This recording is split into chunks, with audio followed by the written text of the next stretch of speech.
бір саяси соғыстарға араласып, дүниеви мақсаттармен соғысы бұл жихад есептелмейді деп ойлаймын да. Кейбір жастар сразу намаз бастамай тұрып, интернеттен шетелде отырып жатқан, Абдулла Зуфар или Садық Самарқанди тыңдап, сразу оның мағынасын түсінбей, одан кейін жихадқа кетіп жатқан жерлері бар да.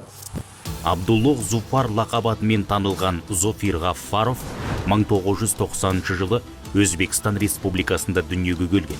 17 жасында содырлардың идеологиялық көсемі әрі жерлесі Содикжон Мухамедиевке арбалады.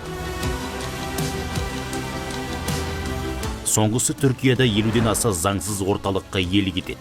Бұлар қылмыстарын қайырымдылықпен бүркіп, бейресми марказдарына адам тартуда. Жастарға радикалды идеологияны насихаттап, халықаралық террористік ұйымдарға қосып жатыр. Өзбекстан Республикасының ішкі істер министрлігі қосуағышшыға халықаралық іздеу жариялады. Олардың бірінші қателігі сол бір мазхабты ұстамастан сабақ бергендігі да. Бір мазхабта болмағаннан кейін ол талас тартысқа береді ғой. Мен Зуфардың сөзін өзі сондай деп естігем. Мен пайғамбар алейхиссалам айтып жатыр, мұсылман мен кәпірдің ортасын ажыратып тұратын нәрсе намаз.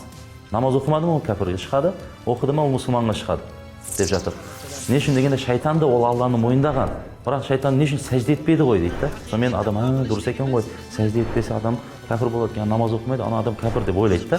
Бірақ оның шарқына қарайтын болсаңыз, қалай түрде ол кәпір. Күфір деген сөз араб тілінде бірнеше мағынада қолданылады. Бұл жерде ажыратып тұратын нәрсе дегені бұл белгі дегені да. Ла иляха илlalloh айтты ма, бұл мұсылман деп есептеген пайғамбар. Тағы бір хадисінде айтқан, екінші хадиске қарасаңыз, кім ла иляха илlallohты айтса жаннатқа кіреді деген.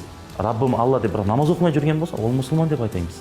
Не дейді, соғыстан шахид боласың, жаннат болады, шахидтер өлуден алдын жаннаттағы орнын көріп өледі. Абдуллах Зуфардың соның сөзіне иіріп, сол топтарға қосылып кетті. Даишқа игілге қанша адам қосылып кетті.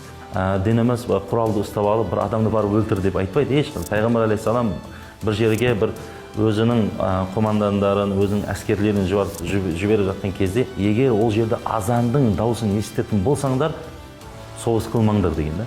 Мен сол жастарға айтатыным, Түркияға барып, бір Абдулла Зуфар или Садық Самарқанди тыңдамағаны жақсы.